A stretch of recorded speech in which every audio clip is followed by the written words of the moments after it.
there, John. Hi there, Stevie. Would you like to take a seat with me? Absolutely. Over it. Over it.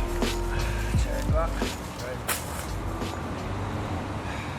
So, when someone decides that counselling could be for them, they need it, what do they need to keep in mind, or what should they keep in mind when they address it? That's a really good question, and I think the thing is, not too much. I think, a lot of people come to therapy concerned about what it's going to reveal about them, but that's actually the beauty of the process, the unpicking and the unfolding. When you've got yourself with a therapist who works with you and understands your story, a lot of that is held by the therapist, and a lot of that process kind of is the healing and the discovery and the curiosity that you were looking for in the first place.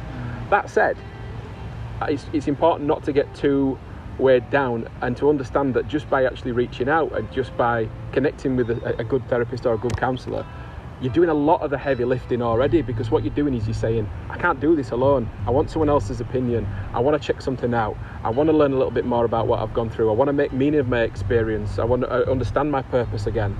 And just submitting yourself and actually engaging enthusiastically in that process is hugely cathartic and really, really empowering for clients, simply to know that they've taken that big step of engaging someone else in their life. If we're going to actualise and we're going to go through to that point of actually understanding truly what our purpose and what our recovery looks like, or what our meaning looks like, or if we're wanting to scratch some itches that we've sat on for a long, long time, we're going to need other people's perspective and support. In a world where we don't really offer up ourselves very often for that kind of scrutiny, and when we do, it's often quite brutal. It's really empowering as a therapist and as a client to come together and really, really look at what we could possibly solve and what we could come through with.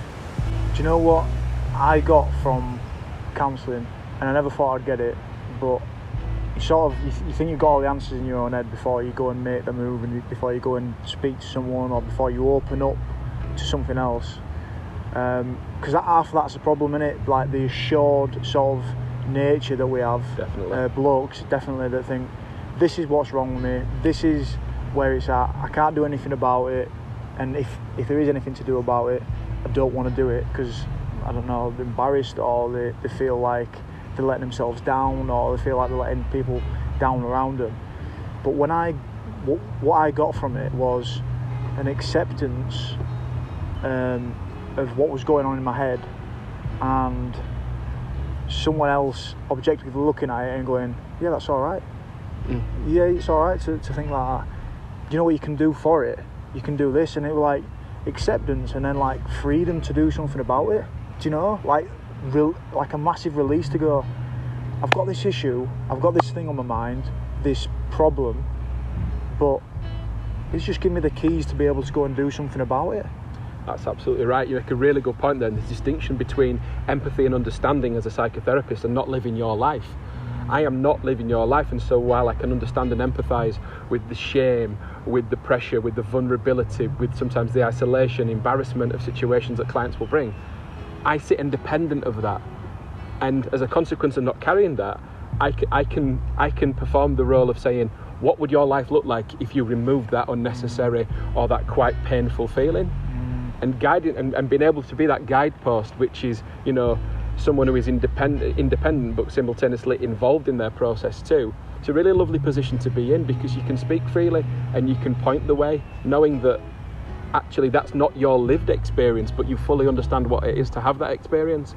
And so it's an amalgamation between the empathy, but also that brutal and sometimes quite frank independence to be able to sit back and go, maybe this. Yeah. Maybe if we looked at this without the social stigmas and the shame that we're piling on ourselves, the expectation, and also if we understood the reasons why you're processing the things that you are because of your experiences, and really to make meaning of them rather than use them as a tool for shame or for pausing or for delay in developing ourselves, then we get a way forward. And you're really right in what you said, like it's good to sort of throw yourself up into a situation where someone says, maybe this. And it doesn't have to be complex. Yeah. Sometimes you just need a guidepost. It's just like, yeah, understood, accepted, power to do something about it, back in your power as a man. Absolutely. And I know, like, you're a counsellor, so you can't say all this stuff, but you're taking the world by storm, mate. Like the stuff that you're doing, I know, like you're really busy, and you've literally come out of your old job to serve this purpose, to get out there as a counsellor, to see men that know what it's all about and understand it and feel it. Yeah. And you're taking the world by storm, mate, with the Mantality counselling, with your own stuff, and it makes me so proud that the vehicle or an idea that I sort of put out there when I had no idea what I was doing 5 years ago, has blossomed into something where men can just go, fuck it, I'm going to go and speak to someone. I'm going to go speak to a bloke who gets what the problems are, gets what the stigma laid on top of it is, gets what the responsibility that you feel as a man added on top of it, and the worry of what other people think. For men, there's so much more than just the problem. It's the pressure, responsibility, and just that compulsion to think that it's not for you, or it's not going to help you. That's a really, really good point, and thank you. It's been an absolute, since we've started working together, and since obviously I fully decided that becoming a full-time psychotherapist was for me, every day proved to be the right decision. How good is that? It's amazing. It took me 41 years to find it. However, the next 41 are going to be killer. Yeah. But here's the thing, you know, a lot of men who are coming forward are choosing to do so in power, returning themselves back to that power, because I think they identify with Mantality. They identify to a certain extent with me, and certainly to you as well, with your story, which has been so open and so vulnerable and so raw for people to understand. But this is the thing that I spent a long time as a therapist to men and women, and I see men and women through Mantality. I see men and women through my own clinic as well. But actually, you know, I denied the reality of the fact that I was an expert or wanted to be an informed person within men's mental health. And that's absolutely just ridiculous, because I am a man. I've had my own struggles, I have had my own battles. I am a psychotherapist with a vested interest in sport, men's health and mental health. So why not fully engage with that? And so I've finally relented and gone, this is exactly what I am. And as a consequence, we're finding a lot of the clients that are coming through are really resonating with that. And so I'm celebrating that and holding that up and saying, this is what we're doing. And I know that in the future, you and I are going to be looking at, you know, expanding what Mantality counselling can look like, and with the implementation of workshops, both online and face-to-face, and really celebrating and, you know, driving forward and expanding what we think that Mantality counselling can be, not just for us as a business, but for as many people who want to be involved in it. So what, like, the contrast, right? I've got a sort of a picture in my mind for what life is without, if you're doing it tough, you've got complex issues, you've got stuff that needs sorting. The contrast between life without therapy and life with therapy, what does that look like to you? I think the first thing to say is that therapy is not for everyone, and it's not a panacea. Not everyone's ready, not everyone responds to it. But if you have a curiosity, or you have that itch to scratch, and so many people who come through the therapeutic process and who I've spoken to on that last session, when we end it and I say, well, what have you taken? A lot of the time it's, oh my God, I wish I'd come forward. There's a lot of dead time. And that's something I completely understand when we're in states of depression, anxiety, vulnerability, worry. We do hesitate. We are absolutely engineered to create smallness and to back away from a risk. And therapy is absolutely a risk. We're about to be vulnerable and open ourselves up to someone we don't know. The impact of them, which is also unknown. We don't know how much of an impact they're going to be and how much positive that experience is going to be. So it's a hugely courageous step to step forward. And I just sometimes think that just the stepping forward is as therapeutic as anything that we may imagine anyway. But a life with therapy is understanding that you can speak out, that you can hear yourself own, make meaning from, cry, recover, you know, be kind about your own experiences. And because we spend so long in our own heads, actually putting it out there and hearing yourself talk about it is massive. Getting that objective, we talked about before, getting that objective, empathic, but often quite frank and quite clear guidance and considerations put forward. Like I say, we don't dish out advice as therapists. It's not our job to tell you how to live your life. It's your job to show you what a life might look like if we looked at things differently. And that's the beauty to it. And you know, if our car broke, we'd get a manual. We wouldn't consider ourselves a mechanic. We wouldn't lift the hood up and go, I can fix this. And sometimes problems are too significant, entrenched, or have been going on too long to not bring someone else in. And, you know, as a therapist, you're never for every single one, every person. I'm not a panacea, no therapist is. We all have our specialities and we all have our areas of strength. But finding a therapist that works for you and going through a process is wholly transformational, and can be if you're ready to be the client and be in their seat. And you know, it can be, as I say, hugely transformative. I love a good cry.